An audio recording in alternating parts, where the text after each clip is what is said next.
All right, welcome to Triangle Veg Fest at day one, Education Day. So welcome to everybody here live in the audience and everybody tuning in on the live stream. Welcome to you as well.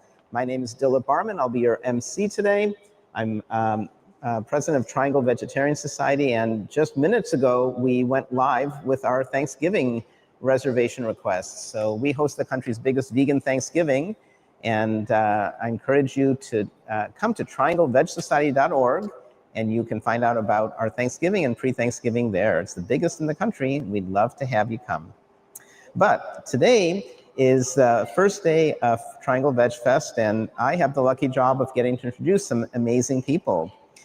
Our first speaker today is Jon Camp. I've known Jon, you for maybe 15 years or so. At least. Your visits here to North Carolina. Jon is Senior Assistant Director of Donor Relations for the Humane League. We all want to move towards more of a plant-based world, and Jon and the Humane League fill a very important niche in telling us that we need to take steps to go from some rather terrible circumstances to making life better for animals and moving towards a vegan world. And in doing so, Jon has traveled throughout North America, educating students at over 500 colleges and universities about the plight of farm animals. Many of you may have seen vegan outreaches and the Humane League's materials at many college campuses and the benefits of the vegan diet. In 2014, he was recognized for his contributions to grassroots animal advocacy by being inducted into the National Animal Rights Hall of Fame. Now at the Humane League, Jon's focus is on building relationships with their key supporters. So with that, you're in for a treat. Jon Camp. Thanks. Thanks, Dylan. Thank you.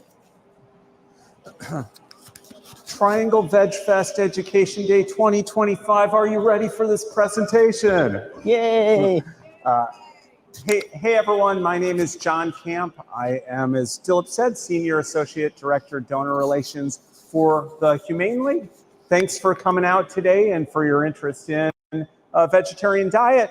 There's the line by Socrates that, or at least attributed to Socrates, that the unexamined life isn't worth living.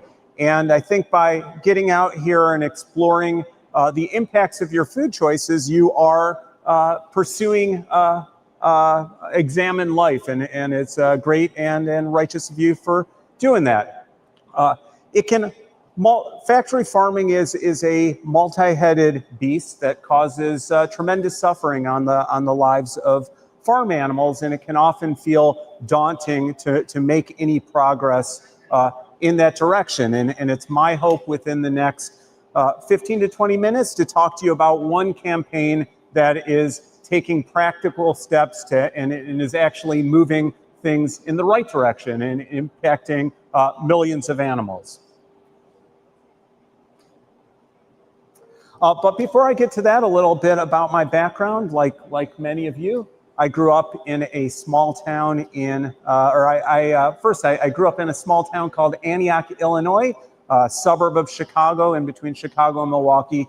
And like many of you, I grew up in a household with a dog. And in my case, her name was Mandy. She was a black standard poodle. And I love the heck out of Mandy, and I would have done anything for Mandy. I got that she had a wide range of feelings from boredom to sadness to pure elation when I came home from college campus every few months. And at some point, young teenage me started to ask why we as a society pamper certain beings. For example, last year in the United States, we spent $150 billion on our companion animals alone, but at the same time, truck 80 to 90 billion animals globally each year to slaughter with the least consideration for their well-being. My dad, who grew up on a small farm in rural Iowa in Madison County, if any of you have ever seen the movie Bridges of Madison County or read the book, my dad grew up in Madison County, Iowa on a small farm and in the 1930s and 40s, and they raised animals for food. And I asked my dad about the treatment of farm animals, and he said that on this small farm, these animals led, by and large, good lives worth leading until the unfortunate day that they were sent to slaughter. So as a whole, good lives with a very bad last day. For the most part, I was okay with that for a little bit and didn't really think too much about farm animal issues.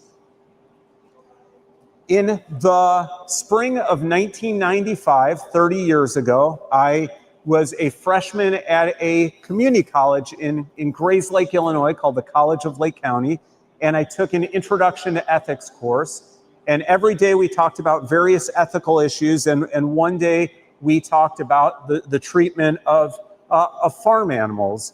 My professor, Ken Simonson, wouldn't tell us where he stood on the issue. He didn't want to bias us. But I learned that a lot had changed from the days when my dad was on a small farm in the 1930s and 40s up into the present day, and that today's farm animals don't really lead great lives. They lead, as a whole, lives of suffering. And I learned about practices like this, which is a gestation crate, where pregnant pigs live the entirety of the vast majority of their lives, unable to turn around, unable to lie down comfortably. And I learned a lot about the environmental implications of eating animal products, such as that it leads to the acceleration of climate change. And I thought about that, and again, I realized that a lot had changed since the days when my dad was on a farm.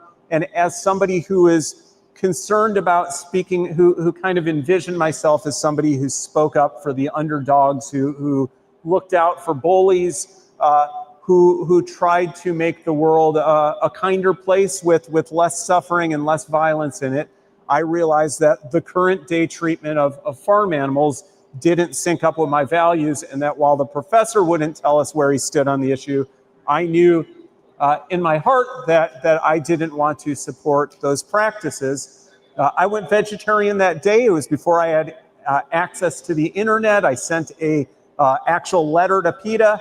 PETA mailed me back some information, and I was on my way to becoming an animal activist. And and as a vegetarian, 3 years later, I went vegan. So now I'm celebrating 27 years as a vegan, and so far, so good. A little side note on my professor, Ken Simonson. While he wouldn't tell the class where he stood on the issue, about 15 years ago, I reached out to him to let him know that his class changed the course of my life, and he wrote back to say that now that he is retired, he can let me know that he is a vegetarian and very much cares about the issue, and was delighted that his class had an impact on me. A little bit more about my background is that I eventually got involved in activism with a group called Vegan Outreach. I spent from 2004 to about 2015, spent about 10 years on the road leafleting on college campuses about a vegan diet. I handed out a literal million of these things and went to over 500 college campuses talking with college students. During this time, I realized that there were a lot of college students who were concerned about the plight of farm animals and who are willing to make changes. But despite this anecdotal evidence, I also realized that it was going to take a lot of time for society to move further into to the vegan direction that I would like society to move towards. And in the meantime, there were a lot of suffering. There were a lot of animals suffering on factory farms, and I couldn't just wish that away. And this is going to be a long, extended dialogue with society. And in the meantime, there were these real animals on real factory farms, and we needed to do something about it. At the time, I saw that there were some groups moving the ball forward to get some of the worst practices of factory farming banned. One of them was the Humane League, and in the winter, in the January of 2016, I joined the Humane League, coming up on 10 years. I came right at the peak of dabbing, and I started in grassroots organizing, and I eventually found my way to donor relations, which is what I do now. I work with THL's greatest supporters to make sure that they feel good and informed about their support for the Humane League. A little bit about the Humane League. We started off in 2005 in Philadelphia as a small, scrappy grassroots organization, and we weren't even called the Humane League then. We were Hugs for Puppies, because who doesn't love hugging puppies? And our key mission at the Humane League, our flagship campaign, was to end foie gras, which is fattened goose and duck liver. It's liver that comes from force-feeding geese and ducks. And so we ran kind of aggressive campaigns throughout Philadelphia to pressure Philly restaurants to remove foie gras from their menus. As a result of this, we got some media coverage, and a number of restaurants did indeed ditch foie gras. Eventually, though, we realized that we do far more than hugging puppies. We are a farm animal protection organization. We eventually became the Humane League. And we started focusing more and more of our attention from while we appreciated the work to get more and more people to go vegetarian and vegan, the Humane League started to put their attention more on changing institutions, on getting the largest companies and governments